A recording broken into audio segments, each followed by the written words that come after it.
Beyond the news gwe mukutu gwagenda maaso n'okubeera ng'otugoberera. Mathias Mpuuga Nsamba Kyalwaddaaki banne babiri bamuvuddemu banfanfeebe okuli mukwano gwe Nfiira Bulago, then kwoteeka n'omubaka Charles Tebandeke, kwoteeka nno n'Abedi Bwanika. Kyalwaddaaki asuddewo tawulo n'agamba nti munywanyi ewannyo weewaawo. Kakati ate Katikkiro Charles Peter Mayiga olunaku olwaleero asisinkanye abataka agenze mu maaso n'okubeera nga yeetonda era ebyamabi bino ebizuuse ku bulamu bwa Kabaka nawa waali waliwo ababaka abagenda mu maaso n'okubeera nga banoonya amagezi gonna ne basala amagezi obanga baagala olaba Kabaka over the weekend naye tekyasoboka era byonna bibino Mayiga agenze mu maaso n'okubeera nga abitebya abatuuze obafe abataka abazzukulu ba Buganda babadde beebuuza ebibuuzo ebingi ansa gyendeese mu vidiyo eno olunaku olwaleero. Kakati nno Waiswa Mufumbiro agenze mu maaso n'okubeera nga aliko bayisaamu eggaali. Nzikiriza nkusabe vidiyo eno osooka ogimpereka like wamma commenting awo sharinga vidiyo eno teekawo comment etambulire eddala etuukire ku oyo omulala. Sili so fine today, that's why n'embeera yange yanjawulomuko but tugendagenda maaso n'okubeera nga tutambula. Sheikh Ashraf Dembe musomi weddwa yekka gweyinza okukolagana naye n'agenda maaso n'okubeera nga akuyamba ku bizibu byoyina ate n'agenda maaso n'okubeera nga byonna abitereeza. Kakati mukubireko okusima esembe y'okuminemu ku screen ajja agenda maaso n'okubeera nga kolako mu ngeri emu. Njagala nkusabewo nzikirize tutandikire wano olunaku luno olwaleero. Nfanfe wa Mpuuga agenze maaso n'okubeera nga layira n'agamba ekituufu kiri nti nkolera bantu naye abantu bansabye ne bansaako n'embega wuuno mbadde sinabwe neegaana musajja wange butasayininga kipapula kino. Abantu b'ebbaale bantuukiridde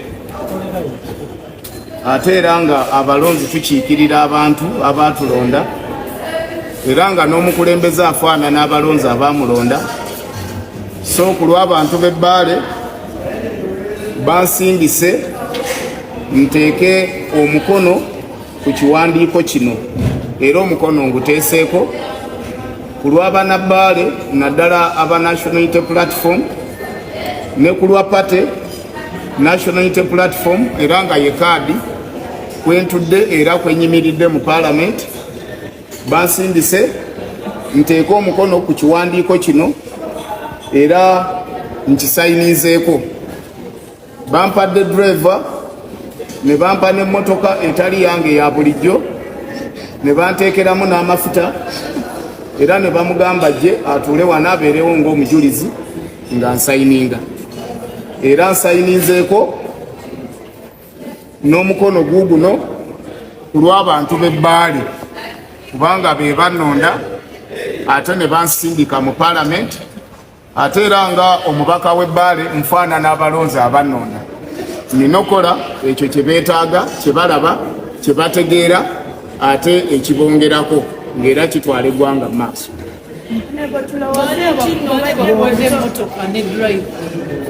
Bane bakwate motoka ne driver balonzi kibiina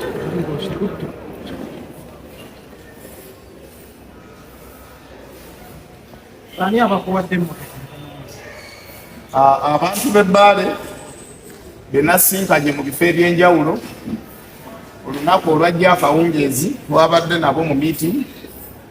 Ku bantu 10 be twatudde nabo mu meeting omuntu omu yaŋŋambye sisayininga, abantu 9 ne baŋŋamba nzije nsayininge era ne bampa driver n'emmotoka etali ya bulijjo gye nkozesa ne bagisaamu n'amafuta ne baŋŋamba nzije nsayininge era kwe kujja n'ensayininga nga n'omujulizi gwe bampadde waali alaba. Omubaka Theodore Ssekikubo avuddeyo n'agenda maaso n'okubeera nga ategeeza nti emikono bwegiri kaakati gigenze maaso n'okubeera nga giweera egyo egyetaagisa okugenda maaso n'okubeera nga Mpuuga bamukunkumula mukono mu kibya. N'agamba nti kino tekiriiko mukwano gwange oba wa luganda oba wa ddiini wabula tugenda kugenda maaso n'okubeera nga tukola ekyo ekisaanidde ate okubeera nga tukola nga bannayuganda nga ababaka abakiikirira abantu so si nga ababaka abeekiikirira. Kambikuwe obirabe. Motion eno ngiteeso kino mu ddiiro ababaka bangi babadde boogera ababaka tebasoma baziisa mu palamenti. Lwaki mubyogerera eyo mu bbaala ne ku nguudo?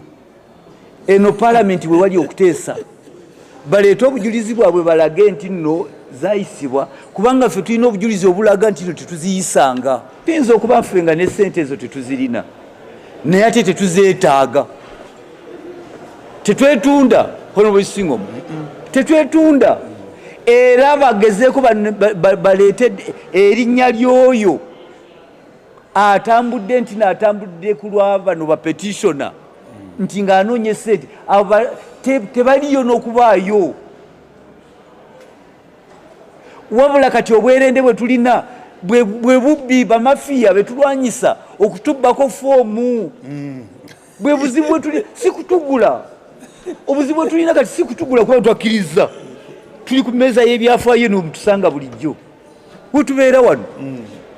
Okutugula twavaako ku mudaala, twavaako tetukyali ku mudaala, tetukyagulwa. Wabula obuzibu bwe tulina bwe bw'okulwanyisa bamafiya kubanga foomu bazitubba. Tulina obuzibu bw'okulwana n'okukuuma foomu. Omubaka yatukera okumakya n'akuwa omukono gwe, otandika otya nti nate omukono gwo sigulaba. Katikkiro Charles Peter Mayiga avuddeyo n'agenda maaso n'okubeera nga asinkana abataka olunaku olwaleero, era bagenze maaso n'okubeera nga beefubika akafubo wakati w'abakulira abataka. Naye omwo nno mwannyonnyoledde obulamu bwa Kabaka Beene Kyukyu Magulu Nyondo nga bwali. Ekituufu kiri nti naawe gy'oli osaana omusabira essaala. Byonna biibino okambikuwe. Meeting ene baddewo nkya lunaku olwaleero ng'ennaku z'omwezi 18 omwezi ogw'omukaaga mwaka 2024.